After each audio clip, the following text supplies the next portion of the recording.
अस्सलाम वालेकुम। Welcome to Miss Mentor. मैं हूं आपकी मिस नदा।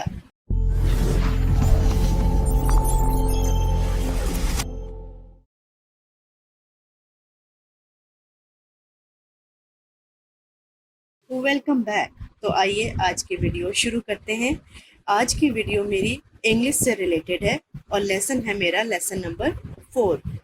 इंग्लिश में आपने देखा होगा कि कॉम्प्रीहेंशन जो कि स्टार्ट से बच्चे को लगा दिया जाता है और टिल मैट्रिक, उसके बाद ओ लेवल, ए लेवल, जो भी क्लास होती है आपको पता है उसके अंदर कॉम्प्रीहेंशन मस्ट होती है। तो ये एक बेसिक टॉपिक है इंग्लिश का जिसको बच्चों के लिए रेडी होना चाहिए। उनको पता होना चाहिए कि what is comprehension. Comprehension basically word जो निकला है ना, वो निकला है कॉम्प्रीहेंसिव से, और कॉम्प्रीहेंसिव का मीनिंग होता है एक डिटेल। ठीक है, इसके अंदर आप जो है वो एक डिटेल बच्चे को दे देते हैं। वो पैराग्राफ में भी हो सकती है, वो सेंटेंसेस में भी हो सकती है, या वॉट एवर। ठीक है, मीन्स डिटेल दे दी जाती है आपको किसी भी टॉपिक की, उसमें आपको डिटेल बताई जाती है और फिर वो डिटेल बच्चे को समझाई जाती है, या बच्चा उसको अच्छे तरीके से गो थ्रू करता है, उसको पढ़ता है, उसको समझता है। जब वो बच्चा उस चीज़ को समझ लेता है उसके लिए वो एक स्टोरी बन जाती है। अब वो स्टोरी उसके माइंड में होती है और उस स्टोरी से रिलेटेड फिर नीचे आंसर क्वेश्चंस होते हैं जिनका आंसर बच्चा उस स्टोरी को रिमाइंड करके आंसर देता है। ठीक है, अब मेरे पास एक कॉम्प्रीहेंशन है जो कि मैंने खुद से ही क्रिएट की है। माई नेम इज सारा। I am 8 years old. I live in Canada. I am Canadian. I like to play football. My favorite color is pink. My favorite subject is history.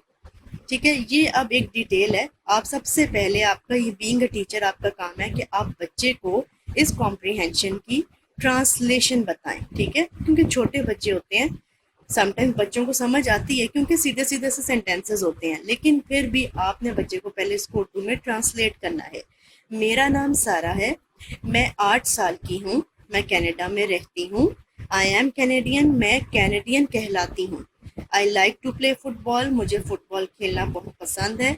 मेरा फेवरेट कलर पिंक है और मेरा favourite subject history है। जब आप उसको उर्दू बताएंगे, फिर उसके बाद आप उससे जब आंसर जो है वो पूछेंगे, लाइक जैसे पहला क्वेश्चन है, हाउ ओल्ड इज सारा। सारा कितने साल की है? तो बच्चे को फौरन याद आएगा कि मैंने सारा के बारे में पढ़ा था और सारा जो है वो 8 साल की थी, टीचर ने मुझे 8 साल का बताया था। तो आपने उसे पूछना है, बच्चा फौरन आपको आंसर देगा 8 years old। नेक्स्ट क्वेश्चन है, वेयर डज शी लिव। वो कहाँ रहती है? तो फिर आपने दोबारा से बच्चों को पैराग्राफ की तरफ लेके आना है, एक दफ़ा उनको फिर रिमाइंड करवाना है that I live in Canada. ठीक है, यहाँ से बच्चे को पता चलेगा कि वो कहाँ पे रहती थी, कनाडा में रहती है।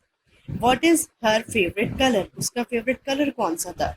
My favourite colour is pink. ठीक है, यहाँ से बच्चों को पता चल जाएगा कि उसका फेवरेट कलर पिंक है। What is her favourite subject, और सब्जेक्ट उसका फेवरेट कौन सा था? वो है हिस्ट्री। ठीक है, अच्छा व्यूअर्स, एक और बात कि जब आप कॉम्प्रीहेंशन बच्चों को बता रहे होते हैं तो एक जैसे जिसे कहते हैं ना कि बच्चे को थोड़ी सी पहचान करा दी जाती है, छोटे बच्चों को स्पेशली। तो आपने एक चीज उनको बतानी है कि बेटे आपने जब क्वेश्चन पढ़ना है हाउ ओल्ड इज सारा, तो ओल्ड का जो वर्ड है ना वो आपने बेसिकली इस पूरे पैराग्राफ में भी ढूंढना होता है। लाइक जैसे यहाँ लिखा हुआ है ओल्ड, तो इट मीन्स कि ये जो ओल्ड की बात हो रही है वो इस सेंटेंस के अंदर हो रही है। ठीक है ना, क्योंकि जाहिर सी बात है सारे बच्चे इतने शार्प माइंडेड तो नहीं होते, लेकिन उनको थोड़ा बहुत आइडेंटिफिकेशन तो करवाना पड़ता है। लाइक अब देखिए यहाँ लिखा है लिव, कि वो कहाँ रहती है। लिव का वर्ड बच्चा फौरन अपने पैराग्राफ में या अपने डिटेल में देखेगा, वो यहाँ लिखा होगा, यहाँ से उसे पता चलेगा कि वो कनाडा में रहती है। इसी तरह देखिए यहाँ लिखा है फेवरेट कलर। अब आपने कलर की पहचान करानी है कि बेटा कलर की बात कहाँ आई थी। वो फौरन इस सेंटेंस को पिक करेगा और वो बताएगा कि कलर उसका पिंक फेवरेट है। इसी तरह सब्जेक्ट आ जाएगा। सब्जेक्ट की आपने आइडेंटिफिकेशन करानी है, पैराग्राफ में सब्जेक्ट का वर्ड ढूंढो। जहां सब्जेक्ट का वर्ड होगा इट मीन्स वहीं कहीं आंसर छुपा होगा। सब्जेक्ट कौन सा है? हिस्ट्री। तो इट मीन्स कि यहाँ पे हिस्ट्री लिखा था तो हमने आंसर भी हिस्ट्री लिख दिया। ठीक है, ये एक मेथड है कॉम्प्रीहेंशन बच्चे को सिखाने का। ठीक है। और ये बच्चों के लिए आई थिंक कि लाइफ में बहुत इम्पॉर्टेंट एक जो है वो बेसिक्स कह लें इंग्लिश की, कि ये बच्चे को बेस डेवलप होनी चाहिए। ठीक है। तो आई होप ये क्लास भी आपको पसंद आई होगी। अगर आपको पसंद आई तो प्लीज़ इसको जो है वो लाइक भी करें, सब्सक्राइब भी करें, और अगर अभी सब्सक्राइब नहीं किया तो फटोफट सब्सक्राइब कर लें। Thank you so much.